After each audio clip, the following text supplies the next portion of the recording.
अस्सलाम वालेकुम। खालिद सैफुद्दीन आपके साथ 10 अगस्त की कॉल लेकर।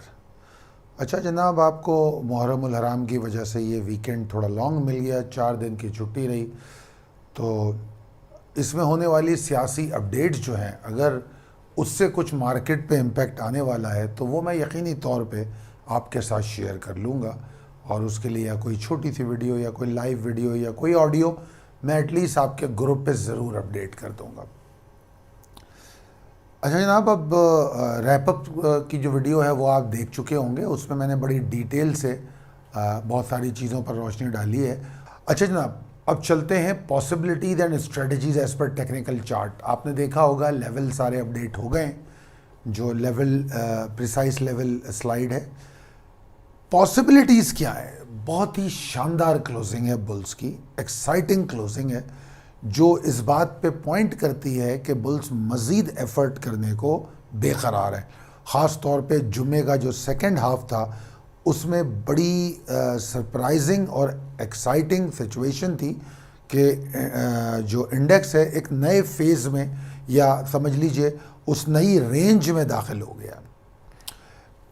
ये जो स्लाइड है possibilities and strategies as per technical chart, इसके पहले पैराग्राफ में मैं उमूमी तौर पे कोशिश करता हूं कि overall situation of the market आपको समझाई जाए। तो जनाब, ये इस वक्त जो इंडेक्स है जून 2021 यानी कि करीब 14 महीने से मुसलसल मंदी में है। अब वो कौन सी मंदी है? बेसिकली बेयरिश चैनल है जिसके अंदर हमारी मार्केट जून 2021 से मुसलसल चल रही है। तो 14 महीने कम नहीं होते इस बात को साबित करने के लिए बियर्स के लिए कि मार्केट में प्रेशर है, तो वो प्रेशर नज़र आता रहा। उसके बाद मार्केट में कुछ ऐसे मामलात हमने देखे कि मार्केट में वॉल्यूम्स ख़त्म हो गए, और उसकी यकीनी तौर पे वजह मार्केट के गिरने से वॉल्यूम नहीं जाते। वॉल्यूम उस वक्त ख़त्म होते हैं जब इन्वेस्टर का कॉन्फिडेंस चेक होता है।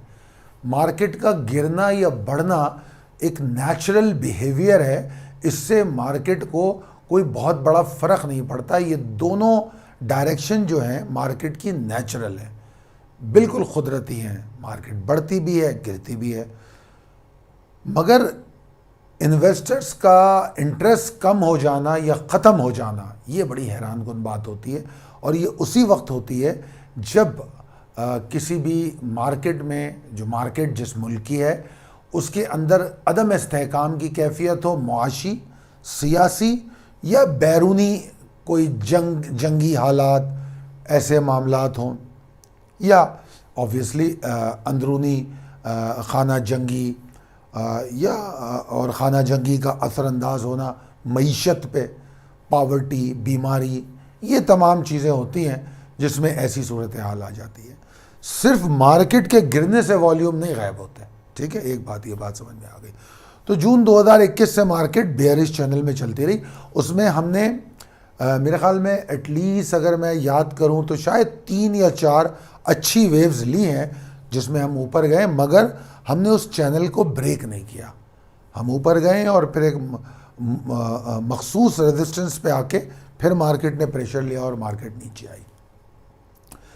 अब जो सूरत हाल नज़र आती है, हालांकि पिछले दिनों मैंने ही आपको कॉल दी कि मार्केट के अंदर, मैंने पिछले हफ्तों में आपको बताया कि बियर्स जो हैं थक चुके हैं, मार्केट जो है अब इस लैकलस्टर सेंटिमेंट को एक्सेप्ट नहीं कर रही, इसने ऊपर चले जाना है, इसने परफॉर्म कर देना है। बहुत सारे स्टॉक रिजेक्ट कर रहे हैं, जो अनसर्टेन पॉलिटिकल सिचुएशन है, जो सियासी अदम इस्तेहकाम है, इसको बहुत से स्टॉक रिजेक्ट कर रहे हैं। मार्केट के फंडामेंटल्स जो है वो जितना डिस्काउंट करना था कर चुकी, तमाम बातें मैं कर चुका हूँ, ठीक है जी।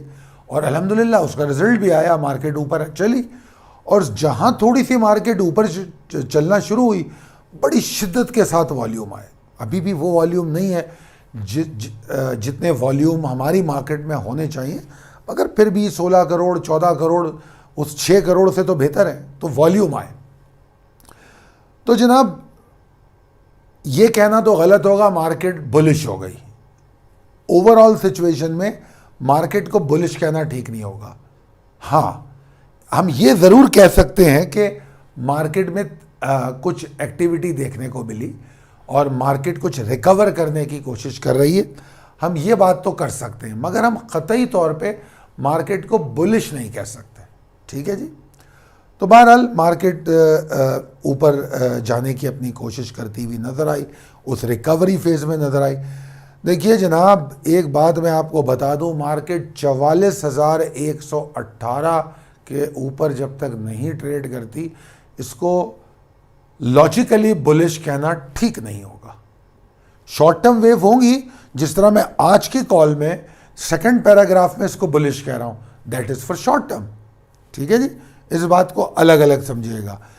अभी अगर हम देखें कि इस वक्त मार्केट क्या कह रही है इस हफ्ते के लिए, तो मार्केट फौरी तौर पे एक इमीडिएट टारगेट बना के बैठी है जो कि 42,366 से 374 तक का एरिया है। और अगर मार्केट इसके ऊपर रुकना शुरू हो गई तो फिर मार्केट के पास तकरीबन 1,200 पॉइंट का रूम बनता है और 43,261 तक मार्केट जा सकती है। ठीक है जी। तो ये दो बातें हो गई। एक तो मार्केट इस हफ्ते में दो टारगेट आपको दे रहा हूँ, 42,374 का जो कि इमीडिएट टारगेट है, और एक इस वीक का टारगेट जो ज़्यादा से ज़्यादा है वो 43,261 है। ठीक है जी। उसके बावजूद भी ये कह रहा हूँ कि मार्केट को अभी बुलिश कहना क़ब्ल वक्त है। हालांकि ये टारगेट अचीव भी हो जाए, उसकी वजह वो बेयरिश चैनल है जो 14 महीने से मार्केट को मुसलसल अपनी रेंज में रखे हुए है। और वो रेंज कहाँ टूटती है, वो 44,118 पे। ठीक है जी। तो ये बात समझने वाली है कि 44,118 के ऊपर हम बुलिश हो जाते हैं। अब आ जाइए शॉर्ट टर्म चार्ट की तरफ कि अभी हमको शॉर्ट टर्म पॉसिबिलिटीज़ क्या नज़र आ रही हैं, क्योंकि बेसिकली जो हमारी कॉल्स हैं वो बहुत प्रिसाइसली फोकस करती हैं शॉर्ट टर्म पॉसिबिलिटी पे। तो शॉर्ट टर्म पॉसिबिलिटी ये है कि जो मार्केट है वो ऐसा लगता है कि ये जो आपको इमीडिएट टारगेट दिया गया है वो शायद पीर को ही इंशाअल्लाह ताला अचीव कर ले, और फिर वहाँ पर अगर कोई एग्जॉस्शन आएगी तो ठीक है, अप्रोप्रिएट है, आने दे। नीचे आती है तो नीचे देखना है कहाँ तक आती है।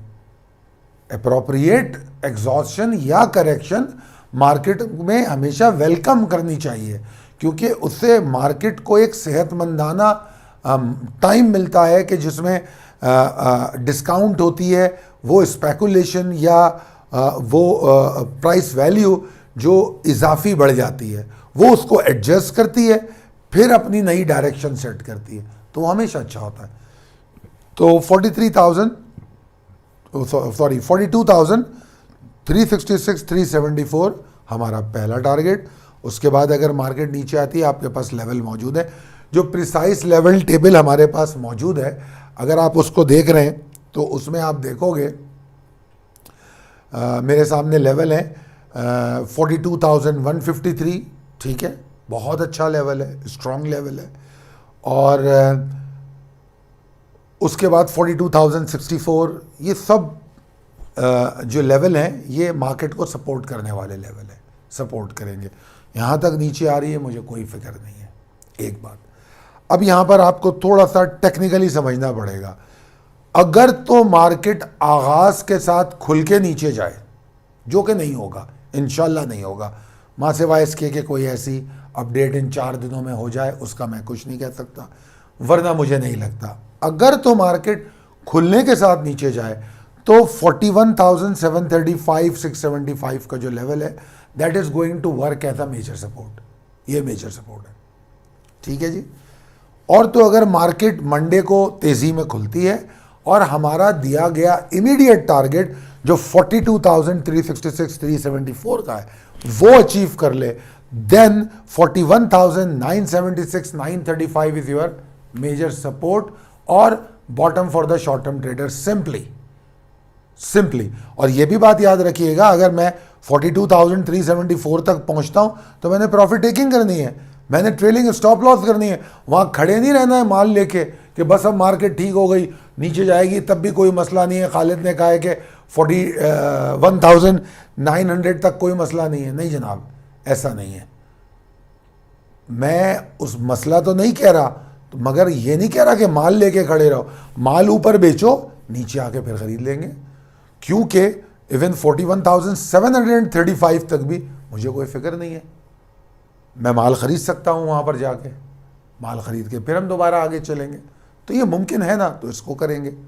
अच्छा, दूसरी बात, आप आगे चलें तो मैंने कहा है कि मार्केट अब आने वाले दिनों में बॉटम बनाने की कोशिश करेगी 41,596 को।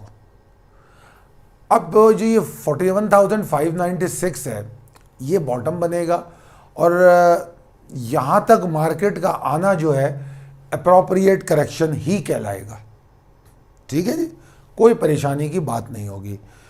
और यहाँ पे आके अगर शार्प लो बनाती है, मैं तब भी परेशान नहीं हूँ।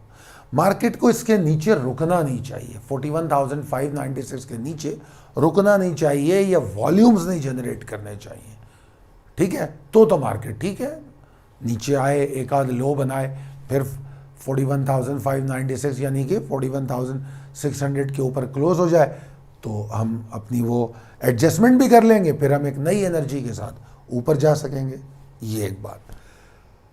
और वो जो पॉसिबिलिटी है कि अगर शार्प लो बनता है तो कहाँ तक बन सकता है, तो मेरे हिसाब से 41,282 225 का जो एरिया है वहाँ तक, यानी कि अब इसको ब्रॉड उसमें देखें तो ये पूरा एरिया, यानी कि 41,596 से लेके 41,235 तक का area, it is just a supporting area. तो यहाँ किसी भी वक्त आपको मार्केट रिवर्स करके ऊपर जाती हुई मिल सकती है, तो वहाँ होती है टारगेट एक्यूमुलेशन। अगर ऐसा वक्त आए तो वो होती है टारगेट एक्यूमुलेशन। तो बहरहाल coming back to the point कि आने वाले दिन में क्या होने वाला है, आने वाले दिन में जनाब आली मुझे तो मार्केट ऊपर ही लगती है कि ऊपर ही जाएगी, और जो आपको इमीडिएट टारगेट दे रहे हैं उसको अचीव करेगी। आप अपने स्टॉप लॉसेस को अगर जब टारगेट अचीव करते हैं, इमीडिएट टारगेट, तो आप उसको उसके हिसाब से लेके चलिए। मतलब आपके पास 42,153 का लेवल है, तो आप 42,153 का जो लेवल है उस पर रखिए और स्टॉप लॉस को और टारगेट को चेस कीजिए। उसके ऊपर चले जाए 42,366 के नीचे रखिए और फिर आगे जाइए, ठीक है। जिस तरह मैंने फर्स्ट पैरा में कहा है कि इसके ऊपर रहने के बाद फिर मार्केट एक नया टारगेट सेट करेगी हफ्ते के लिए। वो क्या है, वो 43,261 का जो मैंने बताया, वो आपकी प्रिसाइज लेवल टेबल में मौजूद नहीं है। आने वाले दिनों में अगर मार्केट परफॉर्म करेगी तो ऑब्वियसली वो उसी शक्ल में या थोड़ा बहुत ऊपर नीचे होकर आपको नज़र आएगा इंशाल्लाह ताला। बहरहाल मौजूदा सूरत हाल ये है, आप अपनी सिलेक्टिव स्टॉक्स पे को बेचकर बायबैक की स्ट्रेटजी बरकरार रखें। जो स्टॉक्स आपको बताए गए थे वो माशाल्लाह उन्होंने अच्छा परफॉर्म किया है, और आने वाले दिनों में हम जो है आपको मज़ीद अपडेट करते रहेंगे। आपके सामने ये सारी डिटेल्स मौजूद है। आपने वो स्लाइड भी देखी होगी जिसमें मैंने आपको जो हम कोर्स इस्लामाबाद में ऑफ़र कर रहे हैं उसका आउटलाइन है, और यहाँ आपके सामने उसका नंबर है 034561904443। तो बहरहाल आपसे रब्ता रहेगा। बहुत शुक्रिया, अल्लाह हाफ़िज़।